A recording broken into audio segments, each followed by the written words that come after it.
સુરતમાં યાર્નના વેપારી પર ફાયરિંગ. ગોડાદરા વિસ્તારમાં દિન દહાડે ફાયરિંગ. પાછળથી આવેલા બાઇક સવારે પીઠ પર ગોળી મારી. પોલીસે ઘટના સ્થળે પહોંચી વધુ તપાસ હાથ ધરી.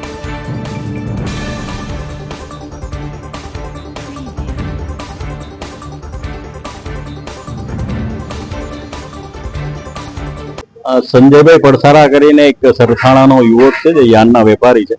એ અહીંયા નારાયણનગર ખાડી પાસેથી પસાર થતા હતા. દરમિયાન પાછળથી એને કોઈ ફટાકડા જેવો અવાજ આવેલો, એટલે અહીંયા એને નીચે ઉતરીને જોયું, તેની પીઠ પાછળ ઈજા હતી. એટલે એમને અહીંથી એમના જે માસિયાઈ ભાઈ છે એ અહીંથી હોસ્પિટલ લઈ ગયેલા.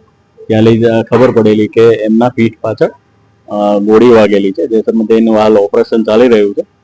અને પોલીસ હાલ કઈ રીતે ફાયરિંગ થયું, કોના દ્વારા થયું, એ પોલીસ હાલ તપાસ કરે.